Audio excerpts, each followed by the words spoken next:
رحمت بدن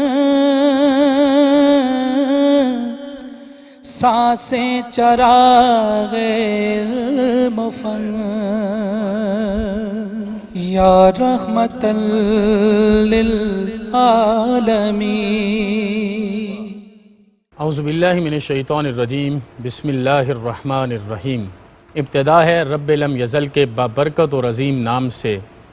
جس نے ایمان کے نور سے ہمیں منور فرمایا۔ اربعہ درود و سلام کا نذرانہ دو جہاں کے والی کی ذات والا اعتبار پر، جنہوں نے ہمیشہ اپنی امت کی بخشش کو احکم الحاکمین سے طلب فرمایا۔ زاد راہ کی ایک اور بڑی خوبصورت نشست کے ساتھ ARY QTV کے پلیٹ فارم سے سید عتیق الرحمن آپ تمام کی خدمت میں حاضر ہے اور تمام ناظرین کو السلام علیکم ورحمۃ اللہ وبرکاتہ کی محبت عرض کرتا ہے۔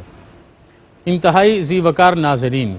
آج ایک بہت اہم ترین موضوع آپ کے سامنے رکھنا چاہوں گا، اور یہ میرے معاشرے کی بہت بڑی ضرورت ہے۔ ہمیں سمجھنا بھی ہے، ہمیں سیکھنا بھی ہے، اور ہمیں اپنے آپ کو اس کے مطابق ڈھالنا بھی ہے۔ صرف سننا نہیں ہے، سمجھیے گا بھی، سیکھیے گا بھی، پرکھیے گا بھی اور عمل بھی کیجیے گا۔ سید عالم صلی اللہ علیہ وآلہ وصحبہ وسلم کی حدیث مبارکہ کہ آپ نے ارشاد فرمایا، اور یہی آج کے دور میں ہمارے تمام مومنین اور تمام مسلمان بھائیوں کے جان اور مال کی حرمت کے بارے میں پیغام ہے۔ آپ نے ارشاد فرمایا کہ مجھے اللہ نے کسی کے ساتھ بھی جو مسلمان نہیں ہیں ان کے ساتھ تب تک جنگ کا حکم دیا جب تک وہ اللہ کو ایک نہیں مانتے، میری رسالت کا اقرار نہیں کرتے، نماز اور زکوٰۃ کے قائم کرنے کی بجاوری پر وعدہ اور اعلان نہیں کرتے۔ جب وہ یہ کر لیں فَإِذَا فَعَلُوا ذَلِكَ، جب وہ ایسا معاملہ کر لیں تو ان کے لیے واضح پیغام ہے عَصَمُوا مِنِّي دِمَاءَهُمْ وَأَمْوَالَهُمْ، کہ انہوں نے اپنی جان اور مال کو محفوظ کر لیا مجھ سے، یعنی کہ اب ان کی جان بھی محفوظ ہے اور ان کا مال بھی محفوظ ہے۔ ہم 10 روپے کے بدلے جب قتل کی کہانی سنتے ہیں تو پھر ہمیں ان تمام چیزوں سے اپنے اندر کی پیاس کو بجھانا ہوگا اور شربت ایمان کی مہ طہور سے تسکین قلب و جان حاصل کرنا ہوگا۔ یہی پیغام حضور نے ارشاد فرمایا کہ جب وہ ان ساری چیزوں کا اقرار کر لیں تو پھر اس وقت ان کی جان محفوظ ہے۔ ایک جنگ میں جناب حضرت اسامہ بن زید نے کسی بندے کو کلمہ پڑھتے ہوئے دیکھا کہ ان کی تلوار کے ڈر سے وہ کلمہ پڑھ رہا ہے، تو آپ نے اس کی گردن کو کاٹ دیا۔ حضور سید عالم صلی اللہ علیہ وسلم تک جب یہ معاملہ پہنچا تو آپ نے استفسار فرمایا کہ گردن کو کیوں کاٹا؟ تو انہوں نے عرض کی آقا میں نے، صحابی رسول ہیں، تو میں نے یہ دیکھا کہ اس نے میری تلوار کے ڈر سے کلمہ پڑھا۔ تو حضور نے فرمایا کیا تو نے اس کا دل چیر کے دیکھا؟ کہ کلمہ تو تصدیق بالقلب اور اقرار باللسان کا نام ہے، کہ اس نے کس کیفیت سے کلمہ پڑھا۔ مطلب یہ کہ ہر صورت میں جب کوئی بندہ کلمہ طیب پڑھ لے تو ہمیں اس کی جان اور مال کی حرمت اپنے پہ لازمی کرنی ہے۔ صرف یہ نہیں کہ تلوار سے، صرف یہ نہیں کہ گولی سے، جادو سے، ٹونے سے، بری نظر سے۔ حضور نے فرمایا المسلم من سلم المسلمون من لسانہ و یدہ، پہلے من لسانہ کا حکم ہے، اپنی زبان سے محفوظ رکھو، دشنام ترازی نہ کیا کرو، الٹے نام نہ لیا کرو، اس کے معاملات کے بگاڑ کے بارے میں بات نہ کیا کرو، اس کے بارے میں بیک بائٹنگ کا شکار نہ ہو، غیبت نہ کرو، مردہ بھائی کا گوشت کھانے والے اعمال نہ کرو، اس کو کسی بھی حوالے سے ڈی گریڈ نہیں کریں، ڈس ریسپیکٹ کے ساتھ ملوث نہیں کریں، بلکہ جتنا ہو سکے اس کے لیے سافٹ کارنر اپنے اندر رکھیں۔ یہ حضور کا ارشاد ہے، پہلے اپنی زبان سے محفوظ رکھیں، پھر اپنے ہاتھ سے محفوظ رکھیں۔ اور یہ بات آپ یاد رکھیے، میرے آقا کی ہمیشہ تلقین یہ رہی کہ آپ جب صحابہ کرام کو بھیجتے کسی بھی جگہ پر حملہ کرنے کے لیے تو آپ حکم ارشاد فرماتے کہ سب سے پہلے اس طرح ان پر دین کی دعوت پیش کرنا، پھر اتنا انتظار کرنا، پھر اس طرح ان پر محاصرہ کرنا، اگر پھر بھی نہ سمجھیں تو ان پر حملہ کرنا، اور حملے میں بھی کوشش کرنا کہ پہل وہ کریں، آپ پہل نہ کرنا، اور پھر جب پہل ہو جائے تو پھر ڈٹ کے لڑنا۔ اور جنگ کے وقت میں بھی دیکھنا ان کے جوانوں کے علاوہ ان کے بوڑھوں کو ذبح نہ کرنا، ان کے بچوں کو ذبح نہ کرنا۔ سبحان اللہ، کیا رسول رحمت ہیں۔ ارشاد فرمایا ان کی خواتین کی عزتوں کی حفاظت کرنا، دشمنوں کی بیٹیوں کی عزتوں کی بھی حفاظت کرنا زہرا بطول کے عزت دار بابا نے سکھایا ہے۔ آپ حقیقت میں امام الانبیاء ہیں، آپ حقیقت میں امام الوفا ہیں، اور تمام عزتوں کا مرکز، پاک راہوں کا مرکز، حیاؤں کا مرکز رسول اکرم کی ذات والا تیبار ہے۔ اور پھر یہ نہیں ان کے گھروں کو نہ گرانا، اور صرف یہاں تک بات نہیں، ان کے جانوروں کو کوئی تکلیف نہ دینا، نہ کاٹنا، اور یہاں تک بھی نہیں کہا ان کی کھڑی فصلوں کو بھی خراب نہ کرنا۔ یہ پیغام ہے ایمان والوں کے لیے، یہ حوصلہ، یہ صبر، یہ پریکٹیکل مسلم بننے کے لیے جو سٹریٹ پاتھ کی دعوت ہے قرآن پاک سے، جو الیبریشن قرآن پاک کی رسول اکرم کی حدیث مبارکہ میں آئی ہے، وہ یہ آئی ہے کہ اس مقام، اس درجے کا مومن بننا کہ ہر کوئی تمہاری حفاظت میں، عزتوں میں جینا سیکھے۔ یہ نہیں ہو کہ تم جس معاشرے میں ہو، دیکھیں کسی صوفی نے کیا جملہ کہا تھا کہ جس دن کسی کی بیٹی تمہارے ڈر سے اپنے رستے کو بدل دے، یاد رکھنا اس دن خیر نے تمہارے گھر کا دروازہ دیکھنا چھوڑ دیا۔ تمہارے گھر کا دروازہ خیر نہیں دیکھے گی اس دن سے، جس دن تمہاری وجہ سے کسی کی معصوم بیٹی، کوئی بھی امت کی باحیا بنت ہوا اپنے رستے کو بدل لے۔ ذی وقار بزرگوں، ذی وقار بھائیوں، میں ان تمام چیزوں میں اپنے دل سے ایک کیفیت سے ایک چیز سوچتا تھا کہ یہ کون سا مقام اور کون سا درجہ ہے کہ میں جس ادارے سے تعلق رکھتا ہوں، اس ادارے کے محترم سید زاہد صدیق شاہ صاحب کا ہم نے ایک واقعہ ہمیشہ سنا اور بیان بھی کیا۔ میں تحدیث نعمت کے طور پہ یہ عرض کر رہا ہوں کہ جب 2005 کا زلزلہ آیا اور سارے لوگ اپنی عمارتوں سے باہر دوڑ رہے تھے، جا رہے تھے، تو میں نے بھی ان کا ہاتھ پکڑ کے اپنے استاد کو عمارت سے باہر لے جانا چاہا، لیکن اسی عمارت کے اندر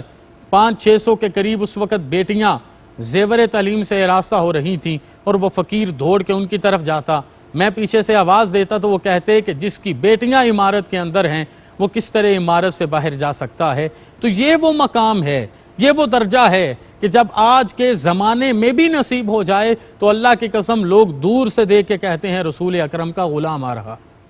جس امت کے چھوٹے محمد اتنے حسین ہوں گے، اس امت کے بڑے محمد کے حسن کا عالم کیا ہوگا۔ اور احمد بن حنبل کے جنازے کو دیکھ کے کہا تھا جس امت کے چھوٹے احمد کے جنازے کا یہ عالم ہے، اس امت کے بڑے احمد کے جنازے کا عزتوں کا عالم کیا ہوگا۔ اس لیے ان تمام چیزوں کو سمجھنا ہے، پرکھنا ہے جو رسول اکرم صلی اللہ علیہ وسلم نے ارشاد فرمایا۔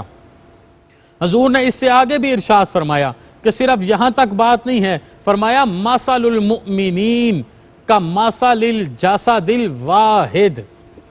یہ کیا ہے؟ فرمایا کہ جو مومنین کا معاشرہ ہوتا ہے، ہر بندہ ایمان والا ہوتا ہے، حیاؤں والا ہوتا ہے، شرف بزرگی والا ہوتا ہے، ایثار اور قربانی والا ہوتا ہے، ایسے مومنین کے معاشرے کو آپ نے کہا یہ ایک جسم کی مانند ہیں۔ یہ نہیں کہ یہ 37 40 42 57 ممالک پر مشتمل لوگ ہیں، فرمایا یہ ایک جسم کی مانند ہیں۔ اور آگے خود اسی حدیث میں وضاحت فرمائی کہ جس طرح جسم کے ایک عضو کو کوئی مسئلہ ہو تو پورا جسم تڑپتا ہے، ماہی بے آب کی طرح تڑپتا ہے، تو ایسا ہی مومنین کا معاملہ ہے کہ کسی ایک مومن کو، خواہ وہ آپ کے اپنے دیش کا مومن ہو یا کسی اور کے دیش کا مومن ہو، ایک خط کے بدلے میں اللہ 17 سال کے لڑکے کو توفیق دیتا ہے، وہ تڑپ کے آتا ہے اور اسلام کے طرف اٹھنے والے ہاتھوں کو کاٹ دیتا ہے اور قال اللہ وقال رسول کا پیغام عام کر دیتا ہے، اور معاشرے کو پتہ چلتا ہے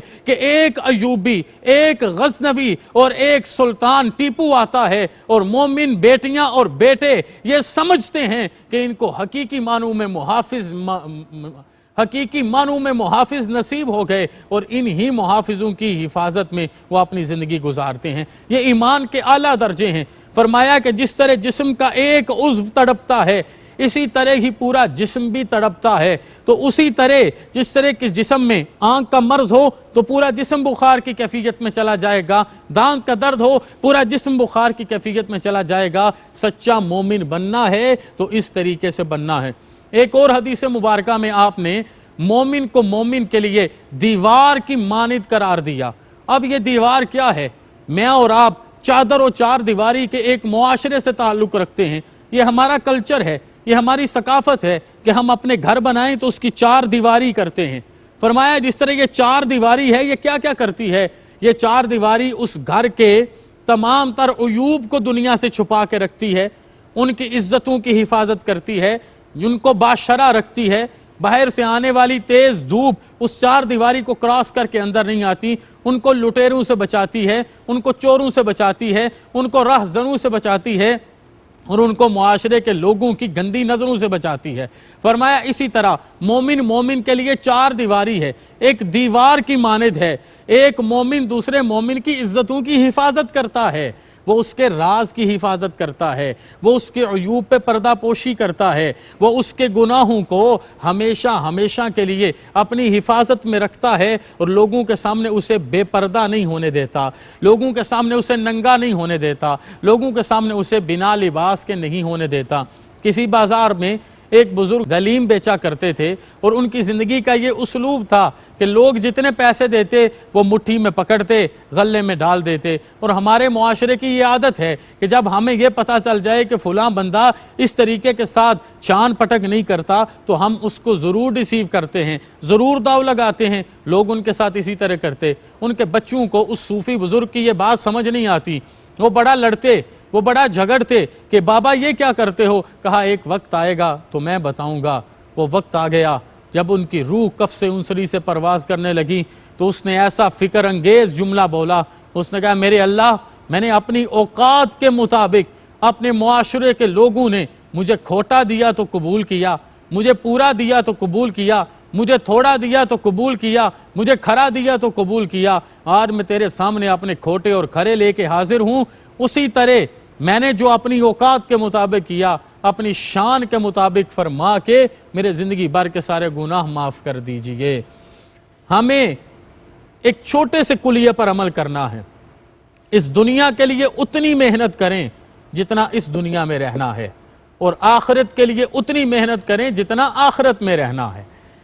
اس دنیا کے گھر کو اس طرح راستہ کریں جتنا 30 40 50 سال جو ایک ایوریج ایج ہے، یہ نہیں پتا کہ پہلے جوان جائے گا کہ بزرگ، لیکن جو ایک کانسیپٹ ہے اس کے مطابق رہنا ہے، لیکن اس 6 فٹ کے گھر کی بھی تو تیاری کر کے جانی ہے۔ تو میرے آقا صلی اللہ علیہ وآلہ وصحبہ وسلم نے بڑی جگہوں پر رحمتیں کی، بڑی جگہوں پر کرم فرمائے، بڑی جگہوں پر فضل فرمائے، لیکن یہاں پر ایک ارشاد حدیث قدسی میں یوں کہا کہ ایک نیکی جب انسان کی کم پڑ جائے گی وہ اپنی ماں باپ بہن بھائی کے پاس جائے گا، لیکن اسے ایک ایسا شخص ملے گا جس کے پاس صرف ایک نیکی ہوگی، وہ اسے اپنی ایک نیکی دے دے گا۔ وہ ایک نیکی لے کے جب اللہ کے حضور جائے گا تو اللہ پاک اسے بلائے گا جس نے اپنی ایک نیکی قیامت کے دن اس ضرورت مند کو دی تھی، جس کی ایک نیکی کم تھی کہ وہ جنت میں جائے تو ایک نیکی کم ہے، اور اس کے پاس تو تھی ایک، اس کے کسی کام کی نہیں، اس نے جب اللہ کے نام پر دے دی تو میرا رب بلا کر وہ جس کی ایک نیکی تھی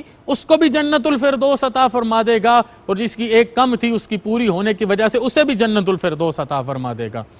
تو یہ قرآن پاک کا پیغام ہے، ہمیں ہر حوالے سے ایک دوسرے کے کام آنا ہے، اور حرمت مسلم خواہ وہ جان کے ساتھ ہو خواہ وہ مال کے ساتھ ہو، ہمیں اس کی حفاظت کرنی ہے۔ پہلے اپنی زبان کو ہمیشہ کنٹرول میں رکھنا ہے، پھر اپنے دل کو، اپنے دماغ کو، اپنے اعضاء کو، پھر اپنی اولاد کو۔ ہمارے معاشرے میں ہم نفرت اولاد میں بیچتے ہیں، بھائی بھائی سے ناراض ہے، اور چھوٹے بڑے کا آپس میں عجیب معاملہ ہو چکا ہے۔ حضور کی حدیث یہ ہے وہ ہم میں سے نہیں ہے جو 3 دن کسی مومن کے ساتھ ناراض رہے۔ سید عالم صلی اللہ علیہ وسلم کی حدیث کو اپنے سامنے رکھیے، یہ اللہ کے احکام سے ہے۔ وَمَا يَنطِقُ عَنِ الْهَوَىٰ إِنْ هُوَ إِلَّا وَحْيٌ يُوحَىٰ، جو احکام الحاکمین کی رضا ہے وہ زبان مصطفیٰ کی ادائیگی ہے، وہ کلام میرے تک پہنچتے ہیں، وہ کلام آپ تک پہنچتے ہیں، انہی کلام کے مطابق، انہی افعال کے مطابق اگر ہم زندگی گزاریں گے تو ہم دنیا میں بھی کامیاب ہوں گے اور ہم آخرت میں بھی کامیاب ہوں گے۔